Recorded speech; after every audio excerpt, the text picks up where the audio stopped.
오랜만에 강단에 선 것 같습니다. 아닌가요? 음. 오늘 말씀은 요한일서 말씀인데 여러분들 많이 성경을 읽으신 분들은 아시겠습니다만은 요한일서 4장 말씀은 특히 사랑장입니다. 요한일서 중에서도 요한이라는 그 사도 요한이 이제 자기가 스스로 자기를 사랑하는 제자, 또 예수님께서 사랑하시는 제자 이런 식으로 스스로 자기를 자칭 그렇게 막 불렀고요. 또 그렇게 하다 보니까 그가 사랑하는 이제 사도가 된 것이죠. 여러분도 만약에 무엇이 되고 싶다면 스스로 막 불러보세요. 그러면 또 그렇게 될 수가 있는 것 같은데, 원래 그 사도 요한은 그 형제가 있었잖아요. 야고보와 요한. 성질이 되게 좋지 않았어요. 보아너게라는 별명이 붙일 만큼 되게 이렇게 급발진하는 그런 성격이었고 굉장히 이렇게 다혈질이었는데, 근데 하나님은 예수님 곁을 계속 쫓아다니면서 바로 그가 이제 사랑의 사도가 된 것이죠. 우리 청년들이라든가 젊은 분들하고 이렇게 모이게 되면은 주로 요즘에 이런 말을 많이 하더라고요. 너 T냐? 뭐 P냐? 이런 거. 언제부턴가 그게 이제 상용화 되었어요. 그래서 다들 알아들으시죠? T다, P다, S다, 뭐 F다. 예. 그만큼 우리가 이제 인성에 대한 부분을 서로 많이 생각하다 보니까 원래는 그것이 상대방을 이해하지 못하고 일어나는 일들 때문에 내가 당황하거나 상대를 오해하기 때문에 사실상 상대방을 이해하고자 하는 마음으로 좀 그 테스트를 많이 하셨는데, 요즘에는 자기를 자꾸만 스스로 알고 싶고 나를 나타내고 싶은 표현의 일환으로 그런 MBTI의 그런 뭐 T냐 S냐 이런 걸 말하는 것 같아요. 자, 어쨌든 우리가 인성에서도 그만큼 중요한 것이기 때문에 이렇게 많이 회자되고 있고, 지금도 결국 그걸로 자기를 정의하기도 하지만 또 은사도 테스트가 있어요. 은사. 그래서 은사, 너의 어떤 은사를 가졌느냐. 사실 은사는 좀 어떻게 보면은 기독교적인 용어고, 그래서 밖에 있는 분들은, 밖에라는 것은 예수님 안 믿는 사람을 말하는 겁니다. 그런 분들은 잘 모르게 또 여겨지지만 그 은사는 꼭 은사는 우리가 잘 하는 이런 게 아니라 하나님께서 우리에게 주신 것을 말하는 것이거든요. 그래서 고린도전서 12장을 보시면 거기에 은사가 나와 있어요. 그래서 성경마다 좀 특징의 장이 이름이 붙는데 별명이 고린도전서 12장은 은사장이에요. 은사장을 보시면은 거기에 이제 뭐 여러 가지 은사가 나오는데요.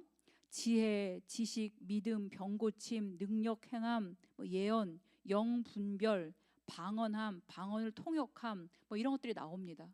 저도 이제 그 여기 교회 청년 말고 예전 교회 청년으로 있을 때 은사 테스트를 좀 해봤었거든요. 근데 저는 아무래도 그때 가르치는 은사가 좀 유독 나왔었습니다. 그래서인지 뭐 목사가 되었다 이건 아니겠지만 어쨌든 그쪽으로 은사가 좀 있었어요. 여러분들 한번 테스트 해보면 좋겠어요. 어떤 은사가 있는지. 그런데 고린도전서 12장 마지막 31절에서 이렇게 말씀하세요. 너희는 더욱 큰 은사를 사모하라. 내가 또한 가장 좋은 길을 너희에게 보이리라. 그러면서 12장 마지막 절에서 더욱 큰 은사를 사모하라 그러면서 고린도전서 13장은요. 장 별명이 뭔지 아세요? 바로 사랑장입니다. 사랑장. 그래서 그 바로 더욱 큰 은사가 무엇인지를 막 알게끔, 아 사랑이구나라고 알게끔 그렇게 고린도전서 13장에서는요 사랑에 대해서 쭉 말하고 있죠. 사랑이 없으면 아무것도 아니라고 하시는 말씀, 사랑은 오래 참고 사랑은 견디며 온유하며, 그런 얘기 쭉 나오잖아요. 그것처럼 이 사랑이라는 것이 굉장히 중요한데, 이 고린도전서 13장에서 이런 말씀 나와요. 되게 여러분 잘 아는 말씀이에요. 믿음, 소망, 사랑, 이 세 가지는 항상 있을 것인데 그 중에 제일은 사랑이라. 여기 있는 100명이 다 아셨어요. 사랑이라. 그래서 사도 바울은 이렇게 믿음, 소망, 사랑도 항상 있을 것이지만 그 중에 가장이 사랑이다라고 말씀하고 있죠. 이 사도 요한도 오늘 지금 그렇게 말씀합니다. 요한일서 4장 우리가 읽은 16절 보시면 어떻습니까? 하나님은 사랑이시라 이렇게 정의하죠. 그러니까 사도 요한이 알았던 겁니다. 아, 하나님은 사랑이시구나. 하나님을 정의할 때 이것저것 많은 것들을 붙일 수 있지만 결론적으로는 사랑이시구나. 이걸 알았습니다. 어떻게 알았을까? 여기 보면 본인이 하나님이 사랑이심을 내가 알고 믿었다라고 표현해요. 어떻게 사랑임을 알고 믿었을까요? 우리가 또 잘 아는 말씀입니다. 요한복음 3장 16절. 너무 쉽죠? 자, 요한복음 3장 16절 시작. 하나님이 세상을 이처럼 사랑하사 독생자를 주셨으니 이는 그를 믿는 자마다 멸망하지 않고 영생을 얻게 하려 하심이라. 흐뭇한 미소를 보내고 있는 우리 그렇죠. 되게 유명한 말씀이고 많이 회자된 말씀이고, 이 말씀은요 성경책의 모든 말씀을 그냥 한 가지 말씀으로 만약에 정리하자면 이 말씀이라고 했어요. 그만큼 중요한 말씀인데요. 보실까요? 말씀을 한번 잠깐 파싱해 볼게요. 하나님이 세상을 이처럼 사랑하셨대요. 하나님이 무엇을? 세상을. 이처럼은 뒤에 나오겠죠. 설명으로. 이처럼 사랑하셨다. 그 이처럼이 무엇이냐? 바로 뒤에 나와요. 독생자를 주셨으니. 독생자를 주셨는데 여러분 거기 조금 더 부연 설명이 필요합니다. 어떻게 주셨다는 걸까? 독생자를 우리들을 죄에서 구원하시기 위해서 죽음에 내어 주신 거예요. 독생자를 주셨는데 그 가운데 어떤 이유가 있다고요? 우리를 죄에서 구원하시기 위해서 죽음에 그를 내어 주신 것입니다. 바로 이것이 사랑이에요. 하나님이 세상을 사랑하신 그 사랑입니다. 엄청난 사랑이죠. 하나밖에 없는 아들을 죽음에 내어주는 부모가 어디 있습니까? 이것이 얼마나 큰 사랑인지 알려면, 여러분 부모가 있어요. 자기 자녀가 되게 아파요. 여러분 아직 부모가 안 돼 보셔서 모르지만 부모가 돼 보신 분들은 아실 겁니다. 자식이 너무 아파서 막 끙끙 앓고 있습니다. 그때 부모들이 뭐라고 말합니까? 보통 내가 대신 아프면 좋겠다. 그리고 자녀를 이제 먼저 보낸 그런 가정에서는요, 내가 먼저 갔어야 되는데 라고 말씀들을 많이 하세요. 그만큼 어떻습니까? 부모가 이 자녀에 대한 사랑은 매우 크죠. 너무 크죠. 어떤 부모가 자녀를 죽음에 그렇게 쉽게 내어주는 부모가 어디 있겠습니까? 그런데 이 아들과 맞바꿀 만큼 하나님이 우리를 사랑하신 사랑이에요. 그 사랑이 체감이 안 되기 때문에 우리가 그 사랑이 얼마나 큰지 잘 모르겠는데, 그 사랑이 일단 엄청 큰 사랑입니다. 부모가 자녀를 죽음에 내어주는 사랑이에요. 그리고 사도 요한은 이어서 이렇게 말씀합니다. 하나님은 사랑이시라. 그러면서 사랑 안에 거하는 자는 하나님 안에 거하고 하나님도 그의 안에 거하시느니라. 하나님이 사랑이시니까 이렇게 정의하고 나니까 사랑 안에 거하는 자는 즉 하나님 안에 거한다. 너무나 국어 문법적으로 맞죠. 근데 그 뒤가 놀라워요. 우리가 하나님 안에 거하는데 하나님도 그 안에 거하신대요. 이게 좀 뭔가 물리과학적으로 맞지 않은 그런 문법입니다. 작은 것이 큰 것 안에 이렇게 들어갔는데 그 큰 것이 다시 작은 것에 들어가는 이런 원리예요. 너무 이해가 안 되죠. 이것이 신학적인 용어인데요. 페리코레시스라고 해서 상호 내주, 상호 침투 이런 말이에요. 즉 삼위일체 교리에서 하나님을 설명할 때 중요한 핵심 용어입니다. 삼위일체 하나님, 어떻게 하나님이 있을까요? 삼위일체 하나님, 성부 하나님, 그리고 성자 예수님, 그리고 성령 하나님, 네, 이렇게 삼위일체 하나님이 계시죠. 이 삼위일체 하나님이 상호 내주하신대요. 서로 같이, 이게 좀 정태적임인데 서로 안에 계시는 겁니다. 서로 거하시는 거예요. 또 상호 침투는 뭡니까? 역동적인 의미예요. 서로 그 안에 거하시고 서로 안에 거하시고 교통하시고 왔다 갔다 하시고, 이게 바로 성호 침투입니다. 그러니까 성부 하나님 안에 성자 예수님도 계시고 성령 하나님도 계세요. 그리고 성자 예수님 안에 성령 하나님도 계시는 것입니다. 서로 이렇게 서로 내주하고 계시고 서로 교통하시는 거예요. 고유한 인격체로 존재도 하시지만 모든 것을 서로 공유하시고 또 서로를 위해 존재하시고 또 하나 되시는 분이 바로 하나님이시다. 그래서 삼위일체인 것입니다. 어려운 말이기 때문에 여기까지만 말씀드릴게요.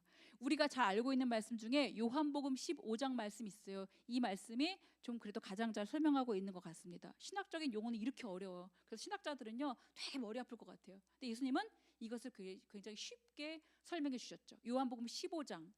요한복음 15장 그러면 여러분들 머릿속에 딱 떠올라야 돼요. 뭐가? 포도나무가. 나는 포도나무요 너희는 가지라. 이 말씀을 주님께서 하셨거든요. 그러면서 그가 내 안에 내가 그 안에 거하면 사람이 열매를 맺나니 나를 떠나서는 너희가 아무것도 할 수 없습니다. 그 말씀이거든요. 그 말씀이 바로 요 상호 침투 상호 내주하는 요 페리코레시스, 성령 하나님, 성자 하나님 또 성부 하나님, 삼일체 하나님을 나타내는 말이죠. 자 보세요. 예수님이 자기는 포도나무래요. 그리고 우리는 가지래요. 한번 그림을 그려보세요. 나무에 가지가 달렸습니다. 자, 이런 모습이에요. 자, 양분은 누가 갖고 있을까요? 양분은 포도 나무가 갖고 있겠죠. 뿌리부터 양분을. 자, 근데 열매는 어디서 맺힙니까? 가지에서 열매가 맺히죠. 이런 구조입니다. 그래서 양분은 나무가 갖고 있는데 가지를 통해서 그 양분이 나가면서 열매는 가지가 맺고 있는. 그래서 그 열매를 무슨 열매라고 불러요? 포도나무니까 포도 열매. 그렇지? 너무 쉬운 질문이었어. 포도 열매라고 부릅니다. 가지가 열매를 맺었는데 그럼에도 불구하고 걔를 포도 열매라고 부르죠. 요런 겁니다. 요런 거. 근데 그 가지가 만약에 그 나무에 붙어 있지 않아요. 뚝 떨어져 있어요. 그럼 어떻게 됩니까? 가지가 열매를 맺을 수 있을까요? 없을까요? 맺을 수가 없죠. 여러분 너무 유치하고 쉬운 질문이라 대답 안 하는 거예요. 이게 바로 원리라니까요. 바로 하나님의 원리. 떨어지면요 당연히 열매를 맺지 못해요. 그래서 붙어 있으라라고 말씀하십니다. 요한복음 15장 4절에서 이렇게 말씀하세요. 내 안에 거하라 나도 너희 안에 거하리라. 가지가 포도나무에 붙어 있지 않으면 스스로 열매를 맺을 수 없음 같이 너희도 내 안에 있지 아니하면 그러하리라. 주님께서 하신 말씀이에요. 우리가 주님 안에 거하지 않으면 열매를 맺을 수가 없다. 포도나무를 보면서 왜 우리가 주님 안에 거해야 되는지, 왜 주님께 붙어 있어야 되는지 설명을 해주고 계시는 것이죠. 그러니 예수님 안에 성령님이 계시고, 성령님 안에 예수님이 계시고, 하나님 안에 예수님이 계시고, 예수님 안에 성령님이 계시는, 막 계속 이렇게 계시는 이 페리코레시스, 이 모습을 우리가 기억해야 된다는 것입니다. 그래서 우리가 성령의 열매를 맺으려면 어떻게 된다고요? 포도나무이신 주님께 붙어 있어야 한다. 사랑이신 하나님 안에 거하면 어떤 열매를 맺을 수 있다? 바로 사랑의 열매를 맺을 수 있다. 성령의 열매를 맺을 수가 있다. 근데 붙어 있지 않으면 어떻게 됩니까? 스스로 열매를 맺을 수 없고요. 아무것도 열매를 맺을 수 없는데 15장 6절이 좀 무서워요. 그 가지는 밖에 버려져 말라버려서 사람들이 모아다가 불에 던져 사르느니라 이렇게 말씀합니다. 불쏘시개가 된다고 그래요. 그러니 우리가 하나님 안에 거하는 것, 또 사랑 안에 거하는 것이 얼마나 중요한 일인지 우리가 오늘 알게 됩니다. 그게 죽고 사는 일이라는 말씀이에요. 열매를 여러분 맺을 것입니까? 아니면 불쏘시개가 될 것입니까? 이렇게 질문하는 거예요. 좀 무섭죠? 오늘 요한일서 4장 17절 이어서 보시면 이렇게 말씀합니다. 이로써 사랑이 우리에게 온전히 이루어진 것은, 하나님께서 사랑을 어떻게 이루셨냐면 당신 사랑이신데 아까 독생자를 우리에게 죽음에 내어주시면서 우리를 구원하신 그 사랑이 온전한 사랑이에요. 그렇게 온전한 사랑으로 우리에게 이루어진 것은 우리로 심판날에 담대함을 가지게 하려 합니다. 심판날의 담대함 어떻습니까? 우리가 예수 그리스도를 믿음으로, 그러니까 독생자를 죽음에 내어주심으로 인하여 우리가 그를 믿음으로 구원을 얻게 되죠. 그러면 우리에게는 온전한 사랑이 이루어진 겁니다. 자, 그렇기 때문에 우리가 심판날에 두려워하지 않아요. 왜? 구원받을 것이 확실하니까. 심판날에 담대할 수가 있는 것입니다. 왜요? 예수님은 그 죽음 권세를 이기시고 부활하셨기 때문에 우리가 그 심판날에 두려움을 갖지 않고 담대할 수가 있는 것입니다. 어떻게 하면요? 예수님 안에 있으면, 바로 예수님께 달라붙어 있으면.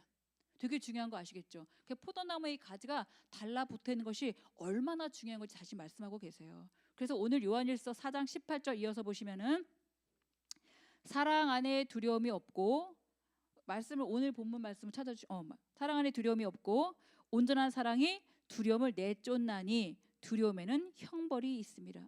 두려워하는 자는 사랑 안에서 온전히 이루지 못하였느니라. 잘 보시면요, 사랑 안에는 두려움이 없다, 온전한 사랑이 두려움을 내쫓는다, 이 말씀이 뭡니까? 하나님께서 독생자를 보내주신 그 사랑만큼 그 사랑이 온전한 사랑인데, 그 온전한 사랑은 바로 심판날의 두려움을 다 내쫓아버리는 사랑이라는 거죠. 완전한 사랑이에요. 완전한 사랑. 그렇기 때문에 그 사랑 안에 있지 않은 자는 당연히 완전히 이루지 못한 상태가 되는 것이죠. 사랑 안에.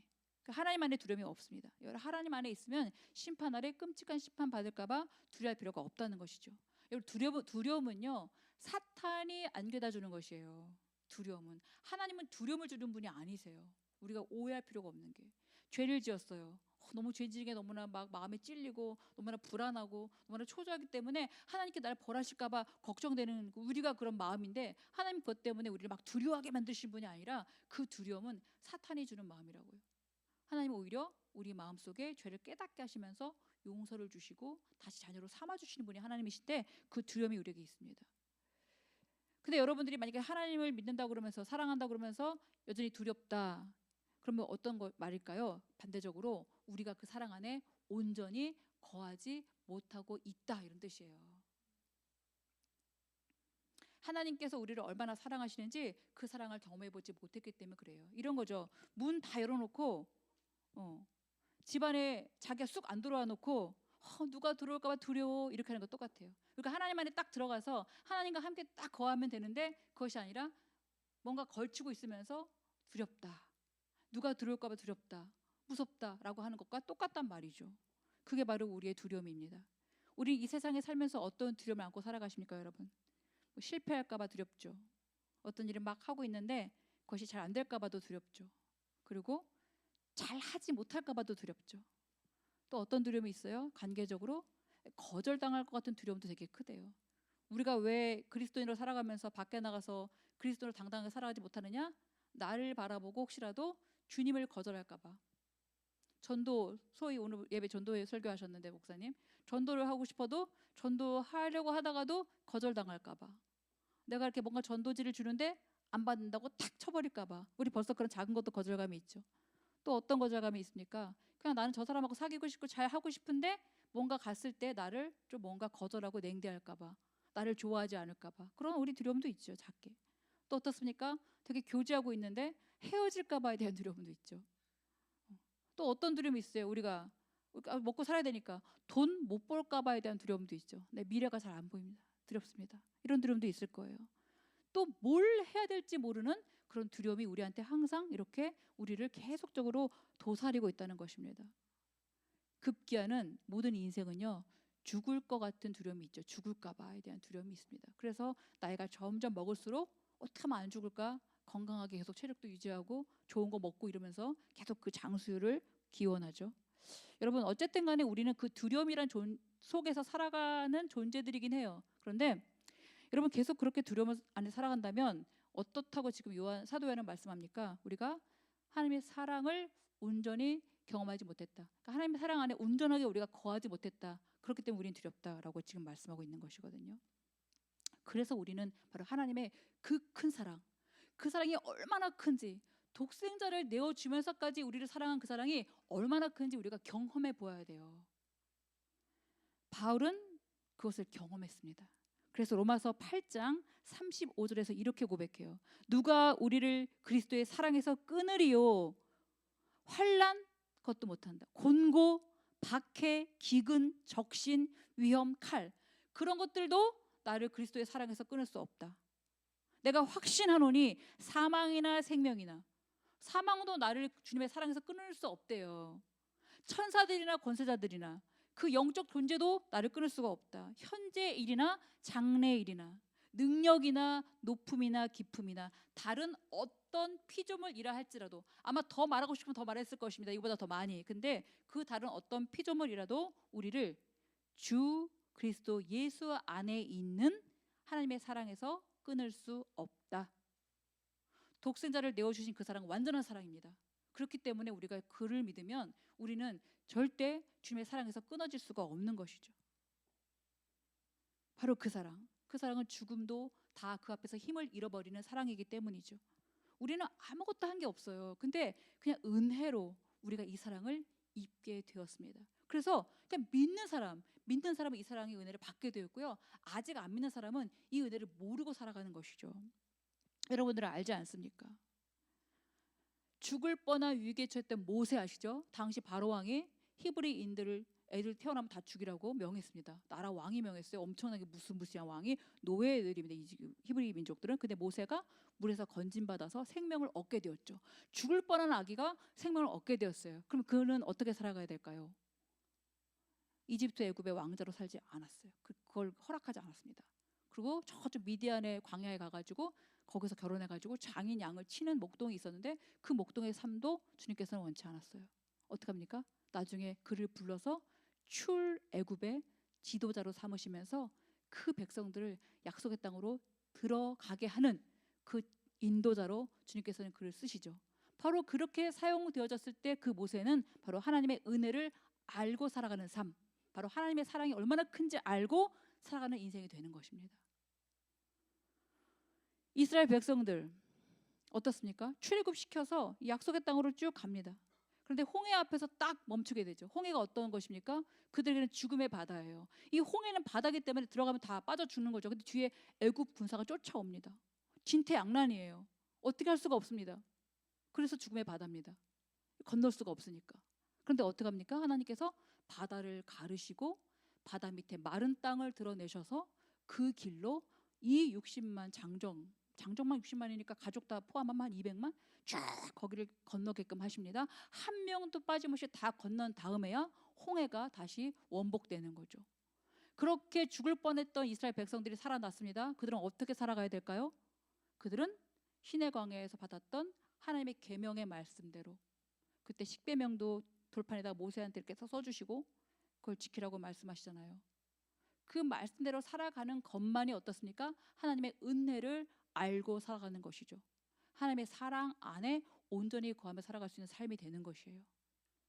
근데 그렇지 않았다라고 우리는 알고 있죠. 우리는 어떻습니까?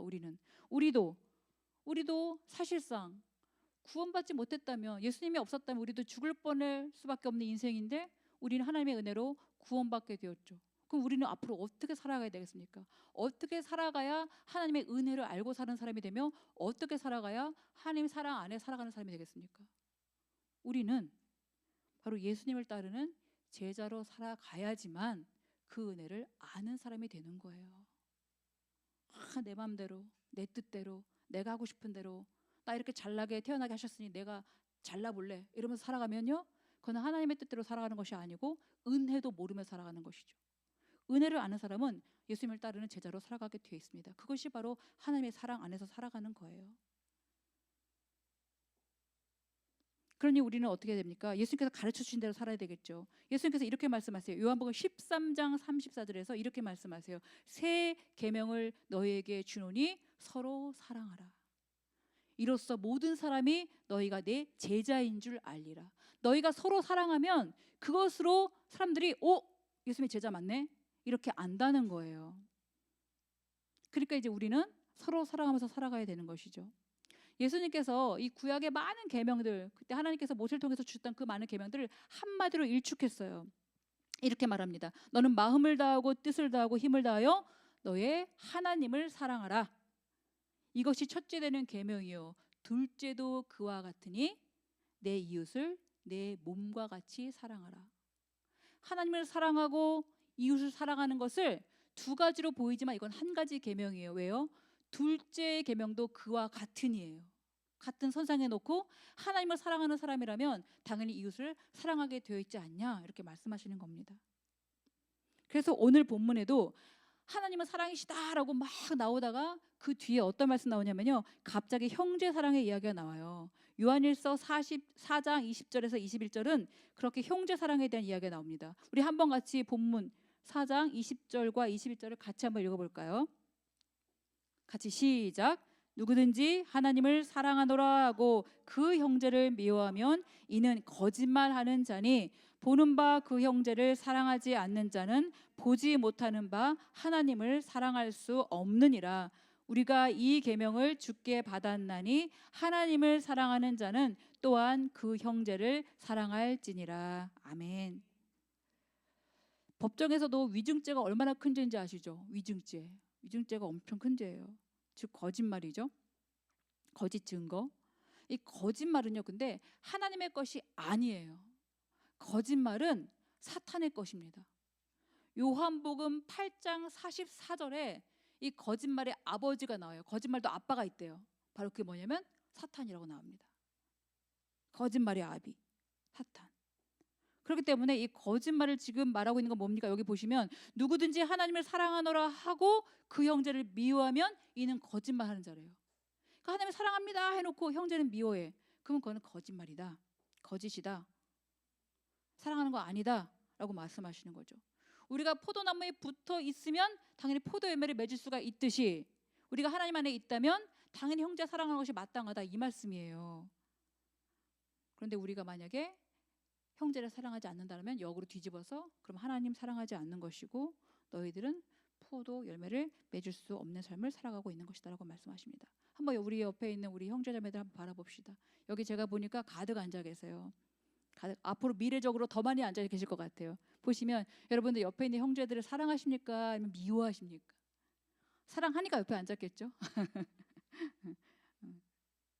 근데 우리가 사랑하는 사랑은 되게 일말이죠. 작아요. 나의 유익을 좀 줄 때, 내가 좋을 때, 뭔가 기분 여러 가지 많이 좋은 상태일 때 좋지만 나에게 뭐 유익 안 주고 나를 막 미워해, 나를 막 욕하고 다녀. 그러면 그 사람을 사랑할 수 있겠습니까? 그런 것처럼 뭔가 우리 약간 조건적인 사랑을 갖고 있고 일말의 사랑을 갖고 있는데 하나님의 사랑은 그렇지 않다고 그랬죠. 독생자를 내어주는 사랑, 그 사랑이 바로 우리 안에 있다면, 우리가 그 사랑 안에 거한다면 형제를 사랑하게 된다. 옆에 사람이 어땠든지 간에 내가 주님의 사랑으로 사랑하게 된다라고 말씀하는 거죠. 우리가 이렇게 한 공동체 안에서 여기서 예배 시간 1시간 딱 드리는데 정말 나는 걔가 우리 안에 있는지도 몰랐어 이러면서 다니면은 안 되죠. 그죠?